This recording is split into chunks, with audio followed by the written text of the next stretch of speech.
Merhaba arkadaşlar. YKS'ye çok az bir zaman kaldı. Artık son tekrarları yapmaya başladık. Şimdi analitikle ilgili ben soru çözdüm. Doğrunun analitiğiyle ilgili 16 soruluk bir test uygulaması yapmıştık. Biraz da tekrar içerikli, kaliteli sorularla. Yine Apotemi Yayınları'nın hazırladığı. Dönüşümlerle ilgili oradan bana bir istek geldi. Dönüşümlerle ilgili de soru çözer misiniz hocam diye. Ben de bugün dönüşümlerle ilgili soru hazırladım. Hem biraz tekrar etmiş olacağız hem de bu güzel soruları birlikte çözmüş olacağız. İlk sorumuza başlıyoruz hemen. Analitik düzlemde A1 3 noktası x ekseni doğrultusunda 2 birim sağa, y ekseni doğrultusunda 3 birim aşağı öteleniyor.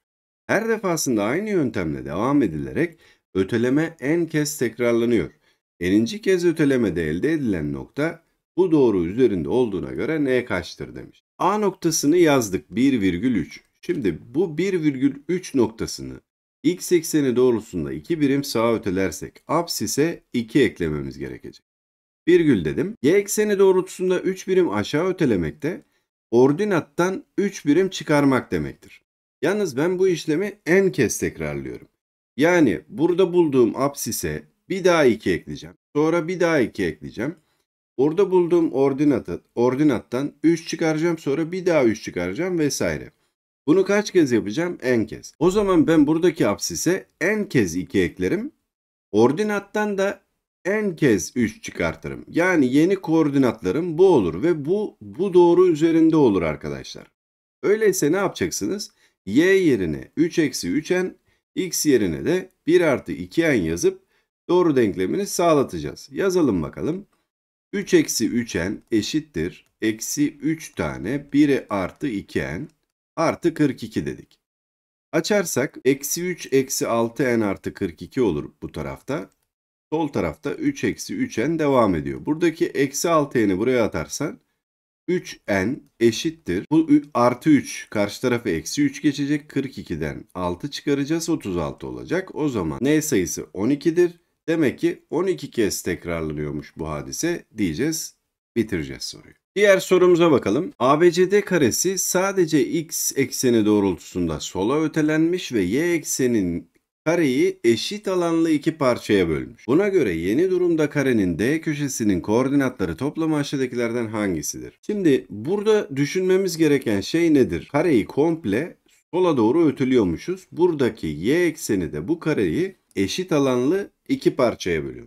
Şimdi bu karenin eşit alanlı iki parçaya bölünmesi için arkadaşlar y ekseninin şöyle düşünün bakın y ekseni buraya gelmiş olacak. Y ekseninin bu karenin ağırlık merkezinden geçmesi gerekir. Ağırlık merkezinden geçtiğinde sağ taraftaki alanla sol taraftaki alan birbirine eşit olur. O zaman biz bunu düşünerek soruyu şöyle çözeceğiz. Öncelikle hocam ben bir D köşesinin koordinatlarını ya da ağırlık merkezinin koordinatlarını bir bulayım. İsterseniz önce ağırlık merkezinden başlayalım. A ve C köşelerini bildiğimiz için toplamlarının yarısı diyeceğiz. Orta noktadır çünkü.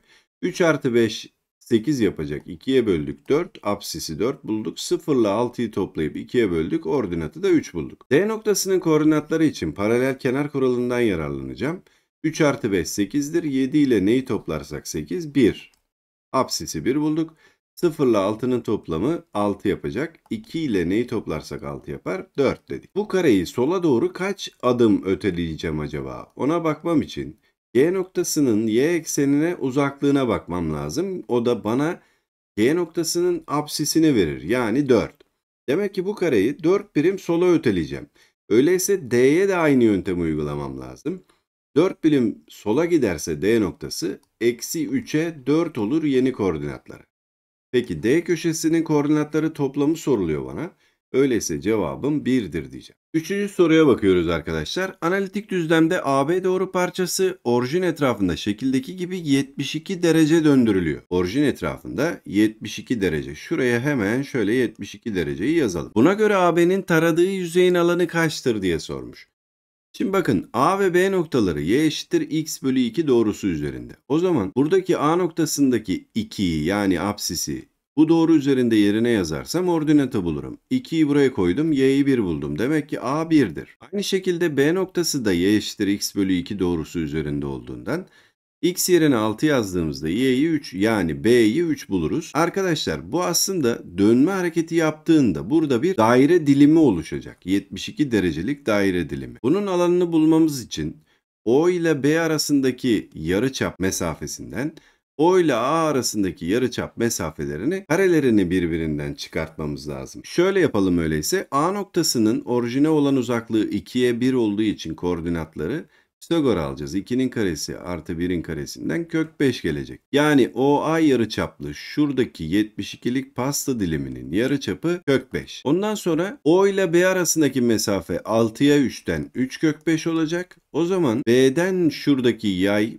72'lik pasta diliminin yarıçapını da 3 kök 5 bulduk.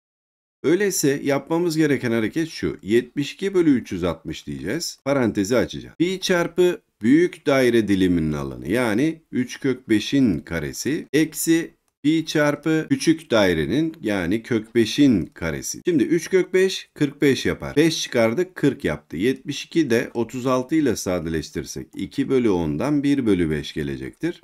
Burada da 40 pi var. Öyleyse doğru cevabımız 8 pi olmalıdır diyeceğiz. ABCDEF düzgün altıgenine sırasıyla orijin etrafında pozitif yönde 60 derece döndürme diyor. Arkadaşlar düzgün altıgenin dönme simetrisi diye bir şey var. Dönme simetrisi düzgün çokgenlerde bir dış açıya eşittir. Mesela düzgün altıgenin bir dış açısı 60 derece olduğu için bunun dönme simetrisi de 60 derece olacak.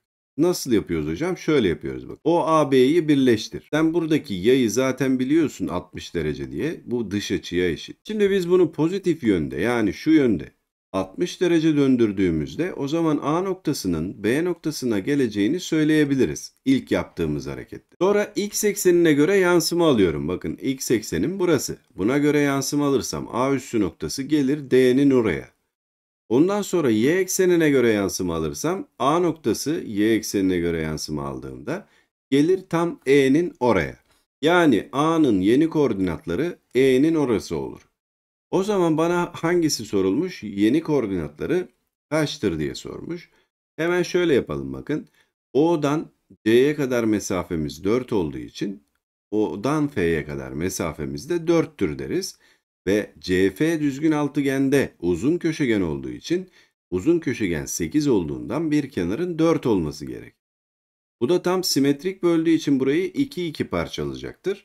Öyleyse arkadaşlar biz E ile O'yu birleştirdiğimizde burada 30-60-90 üçgeni bulacağımızdan 30'un karşısı 2 olduğu için 60'ın karşısına 2 kök 3 yazacaksın.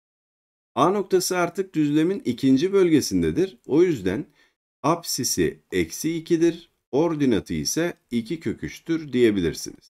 O zaman doğru cevabımız Denizli olmalıdır. Diğer sorumuza bakıyoruz. Dik koordinat düzleminde ABC üçgeni x ekseni doğrultusunda 3 birim sağa, y ekseni doğrultusunda 1 birim aşağı ötelenerek A üssü, B üssü, C üssü üçgeni oluşturulmuş. Buna göre ABC üçgeni ile A üssü, B üssü, C üssü üçgeninin kesişim bölgesinin alanı kaçtır? Evet, bu soru güzel bir soru arkadaşlar. Çözümüne dikkat ederek inceleyelim. Bakın şimdi AB arasındaki mesafeyi bulmak istiyorum ve buna C noktasından indirilen yüksekliği bulursam AB ile yüksekliğin çarpımının yarısı bana üçgenin alanını verir. O zaman bu üçgenin alanını rahatlıkla bulurum diyeceğim. Sonra bu AB doğrusunu artık düşüneceğiz, tamam mı? İlk etapta bunu yapalım. A ile B arasındaki mesafemiz 6'dan 3 çıkardık 3, 3'ün karesi. 0'dan 3 çıkardık gene 3'ün karesinin karekökü olacağından 3 kök 2 olarak bulunur. C noktasının AB'ye dik uzaklığını bulmam için AB'den geçen doğrunun denklemini bulmam lazım. Hocam 3 noktasını biliyorsun zaten. 3 noktası bilinen üçgenin alanını bulmak kolaydı. Alt alta yazıyorduk. Sarus kuralı. En üsttekini bir daha yazıyorduk. Bulabiliriz evet. Ama AB'den geçen doğrunun denklemini bulmamın bir sebebi var. Birazdan onu anlayacağız, tamam mı? O yüzden sabırla bekleyelim. Şimdi A ve B'den geçen doğrunun eğimini bulalım önce. Şu aşağıya yapalım ki orada bir karalama işlemi yapacağız. 6 eksi 3 bölü 0 eksi eksi 3 dediğim zaman A ve B'den geçen doğrunun eğimini 1 bulurum. Y eşittir mx artı n yazdım. Bir noktası ve eğimi bilinen doğru denklemi. A noktasından geçen eğimi 1 olan doğruyu arıyorum. O zaman y yerine 6, x yerine 0 yazdım. 1 çarpı 0 artı n'den n'yi 6 buldum. Yani aradığım doğru şuymuş. Y eksi x eksi 6 eşittir 0 doğrusu. Bu A, B'den geçen doğrudur arkadaşlar. Şimdi C noktasının buna dik uzaklığını bulalım. Ne yapıyorduk? Noktanın doğruya dik uzaklığında. Noktayı bu denklem üzerinde yerine yazıyoruz. 1 eksi 3 eksi 6 mutlak değer C. bölü x'in katsayısının karesi artı y'nin katsayısının karesinin karekökü diyorduk. Yani burada 8 bölü kök 2 bulduk. Dolayısıyla 8 kök 2 bölü 2'den 4 kök 2 buluruz burayı. C noktasının AB doğrusuna dik uzaklığını 4 kök 2 bulduk. O zaman 3 kök 2 tabanına ait yükseklik 4 kök 2 olduğundan alan da 12 olarak bulunacaktır. Şu an ABC üçgeninin alanı elimde. Peki ben ne yapıyorum? ABC üçgenini x ekseni doğrultusunda 3 birim sağa, y ekseni doğrultusunda 1 birim aşağıya öteliyorum. Nasıl gidecek hocam bu? Şöyle gidecek. 3 birim sağa, 1 birim aşağıya. Yani yeni A üssü noktası. 3 birim sağa, 1 birim aşağı. Yeni B üssü noktası. Bu da 3 birim sağa, 1 birim aşağı gidecek. Yeni C üssü noktası. Benim oluşacak üçgenim şudur. Peki burada kesişim bölgesinin alanı bana soruluyor. Yani şurası bana soruluyor arkadaşlar. Bunu bulabilmem için şöyle düşünmem lazım. Bakın AB doğrusuyla A üssü B doğrusu şu anda birbirine paralel midir hocam? Evet. Peki ben bunların koordinatlarını biliyor muyum? Tabii ki. 3 birim sağa ötelersem burası 0 olur. 1 birim aşağı ötelersem 2 olur. Yani 0'a 2 noktası B üssü. A üssü noktası da 3 birim sağa öteledik 1 birim aşağıya. 3'e 5 oldu. Buradaki C noktasının A üssü B üssü doğrusuna dik uzaklığını eğer bulursan yüksekliklerin oranı benzerlik oranıdır deyip karesini alıp doğru cevaba ulaşabilirsin. Demin 3 noktası bilinen üçgen alanını bulmamamın sebebi tam olarak buydu arkadaşlar. Şimdi A üssü B üssüden geçen doğrunun denklemini beraber bulmaya çalışalım. Eğimi gene 1'dir. 0'a 2'den geçiyor. Öyleyse yazacağız bakın. Y eşittir mx yani 1x artı n. X yerine 0, y yerine 2 yazdığımızda n sayısı 2 gelecek. Yani benim doğrum y eksi x eksi 2 doğrusudur. Şimdi C noktasının buna dik uzaklığını beraber bulalım. 1 eksi 3 eksi 2 mutlak değer bölü aşağıda kök 2 var. Uzatmıyorum artık. Yukarısı 4 aşağısı kök 2. 4 bölü kök 2 de 2 kök 2 yapacaktır. Şimdi bu yüksekliği 2 kök 2 buldun. Bu yüksekliği 4 kök 2 bulmuştun az evvel. O zaman aşağıda da 2 kök 2 oldu. Yani yükseklikler oranı 1'e 2 geldi mi hocam? Evet. 1 bölü 2 senin benzerlik oranındır. Alanlar oranı o zaman ne oldu? 1 bölü 4 oldu hocam. Demek ki kesişim bölgesinin alanı S ise bütün alan 4S'dir. Yani 4S 12 olduğundan S'yi ne bulduk? 3 bulduk ve işaretledik. Bence çok güzel bir soru bu. Evet, devam ediyoruz. Yeni sorumuz arkadaşlar 0-1 aralığında bir M sayısı var. A noktası B 0 noktası y eşittir mx doğrusuna göre simetriğini alacakmışız. A üssü noktası olacak. B 0,4 noktasının y eşittir 1 bölü mx doğrusuna göre simetriği de B üssü noktası olacak. A üssü ve B üssü noktalarının ordinatları eşit olduğuna göre A üssü noktasının orijinle birleştiren doğrunun eğimi kaçtır? Güzel bir soru daha arkadaşlar. Hemen bir koordinat sistemi çizelim burada. Şimdi koordinat sisteminde y eşittir mx doğrusunu böyle gösterdim. Y eşittir 1 bölü mx doğrusunu da böyle gösterdim. Hocam neden böyle yaptım? Bakın m sayısı 0-1 aralığında tanımlanmış. Yani 1 bölü 2 gibi düşünün. 1 bölü 2'nin y eşittir 1 bölü 2x'in x eksenine daha yakın olması gerekir. Çünkü eğim 1 bölü 2 ama 1 bölü 1 bölü 2'nin yani o zaman ne olur doğrum? Y eşittir 2x doğrusu olur. O zaman o da y eksenine yakın olur. Yani eğim büyüdükçe büyür şeklinde düşünerek böyle yaptım. A noktası 5 0 demiş. 5 0'ın y eşittir mx'e göre simetriği şurada bir yerde olsun. Böyle keyfi çiziyorum, tamam mı? Burası A üssü noktası. Burası A noktasıydı. 5,0. Sonra burada bir B noktası varmış. B noktasının da y eşittir 1 bölü x'e göre simetriği de burada bir yerde olsun. Mesela şurada seçelim. Çünkü ordinatları eşit olduğu için biraz ona dikkat ederek hareket edelim. Y eşittir 1 bölü x'i de şöyle çizdik. Burası da B noktası. 0,4 koordinatlarımız. Bu da B üssü noktası. A üssü ile B üssünün neyi eşitmiş? Ordinatları birbirine eşit. O zaman burada bir tane dik üçgen oluşturduk. Buraya O noktası diyelim. O ile B'yi B üssünü birleştirirsem şu mesafem 4 olduğu için ikizkenar üçgen olacağından burası da 4 olacaktır. Bunu 4 yazdım. Buradaki açılar da birbirine eşit olacak. Mesela buraya alfa diyelim. O ile A üssünü birleştirirsem OA uzunluğu 5 olduğu için buraya da 5 yazacağım arkadaşlar. Ve buradaki açıya beta yazarsak bu da beta olacak. Burada alfa açısı varsa buradaki açımın tamamı 90 eksi alfa olacaktır. Ve 90 eksi alfanın tanjantı 1 bölü m'dir arkadaşlar. Tamam mı? Yazıyorum bak. Tanjant 90 eksi alfa eşit olmalıdır 1 bölü m'ye. 90 eksi alfanın tanjantı kotanjant olduğu için kotanjant alfa eşittir 1 bölü m yazdım. Öyleyse arkadaşlar tanjant alfaya ne deriz? M deriz. Çünkü çarpmaya göre tersidir kotanjant. Şimdi bu tarafa dönüyorum. Y eşittir mx doğrusunun eğim açısı beta olduğu için tanjant beta nedir? Bunu da buraya yazalım. Tanjant beta direkt m'dir. O zaman hocam ne çıktı bakın? Tanjant alfa eşittir tanjant beta çıktı. Demek ki alfa açısı neye eşitmiş? Beta'ya eşitmiş hocam. İkisinin de eğimi eşit olduğuna göre. Demek ki biz o zaman buralara da alfa alfa yazabilir miyiz? Tabii ki yazabiliriz. Ters açıdan hocam buraya da eşit midir o? Burası 2 alfa oldu. Şimdi burada biraz büyütmemiz lazım. Evet, biraz büyüttüm arkadaşlar. Şuradaki 2 alfayı buraya taşımıştık. Burası da alfa olmuştu. Biliyoruz zaten onu açıortaydan. Yani bakmamız gereken şuraya k diyerek hareket edelim. A üssü KO üçgeni, A üssü KO üçgeni ile 2 alfa 90 şuradaki açı dedik. Burada da 2 alfa 90 bu açı var arkadaşlar. Şu açı kime eşit oldu bakın? A üssü O K açısına eşit oldu. O yüzden burada bir benzerlik yakaladık. Şimdi yazdığımız benzerliği devam ettirelim. 2 alfa 90'dan başladığım için OK B üssü yazmam lazım. Onu da yazdım buraya.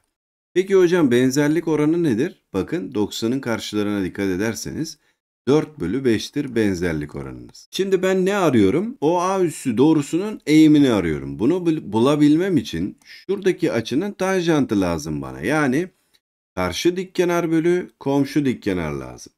Peki karşı dikkenar dediğim şey aslında OK değil midir? OK'yı kime böleceğim? A üssü K'ya böleceğim arkadaşlar. Buradan hareket ederek şimdi sorumuzu çözmeye devam edelim. Bakın şimdi. Bizim benzerlik oranımızı yazdık ya 4 bölü 5. Şuradaki mavi açının buradaki mavi açıya eşit olduğunu az evvel söylemiştik. O zaman bunun karşısında ne var? OK var. Peki hocam buradaki mavinin karşısında ne var? A üstü K var. Az evvel ne demiştin hocam sen? Karşı dikkenar bölü komşu dikkenar dememiş miydik? Bakın OK'nın A üstü K'ya oranı. Neymiş cevabımız o zaman? 4 bölü 5'miş diyeceğiz. Doğru cevabı Bursa olarak işaretledik arkadaşlar. Bu da çok güzel bir soruydu. Sizinle paylaşmak istedim. Bu testteki son sorumuz arkadaşlar bu. Özellikle bu soruyu buraya aldım. Çünkü noktanın doğruya göre simetriği sorularında arkadaşlar. Oradan çözeceğimiz için söylüyorum. Noktanın doğruya göre simetriğinde 2 tane soru gelmiş şimdiye kadar.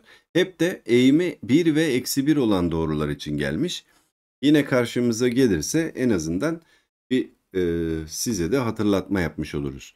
Şimdi x eksi y artı 3 doğrusunu şöyle çizdim. P noktası da şurada olsun. 1,3 noktası. X eksi y artı 3 doğrusunu da üzerine yazalım. Şimdi P noktasının bu doğruya en yakın noktasının koordinatları sorulmuş. En yakın olması için dik olması gerekiyor. Ben dedim ki P noktasının bu doğruya dik uzaklığını aldıysam o zaman bir tane daha aynı uzunlukta bir çubuk daha çekeyim. Buraya K noktası diyeyim. Aslında P noktasının buradaki doğruya göre simetriği olan nokta oldu K noktası dedim. Tamam mı? Şimdi simetrik bulurken yapmamız gereken şeyi hatırlatmak için bunu söylüyorum. Buradaki doğrumuzun bir eğimi 1 ya da eksi 1 ise yapabileceğimiz en güzel yöntem şudur. Bu P noktasının apsisini doğru denkleminde yerine yazarsanız 1 eksi y artı 3 eşit 0. Buradan y'yi ne buluyoruz? 4. İşte bulduğumuz şey K noktasının ordinatıdır arkadaşlar. Aynı şekilde 3'ü getirip burada ordinat yerine yazarsanız x eksi 3 artı 3 eşittir 0'dan x'i 0 bulursunuz. Bu da simetriğini aldığımız nokta K noktanın apsisi olacaktır. Şimdi P ile K noktasının orta noktasının koordinatlarını bulduk mu sorumuz çözülecek. 0 artı 1 1'dir. 2'ye böldük. 1 bölü 2 4 artı 3 7 bölü 2 de ordinat geldi. 1 bölü 2'ye 7 bölü 2 bizim doğru cevabımız olur. Edirne'yi işaretleriz. Evet arkadaşlar bu da artık son hazırladığımız PDF oldu sizler için. Yine Apotemi Yayınları'na teşekkür ediyoruz. Cumartesi, pazar günü gireceğiniz sınavda hepinize başarılar diliyorum. İnşallah gönlünüzün istediği en güzel yerlere gidersiniz. Kendinize iyi bakın, hoşça kalın.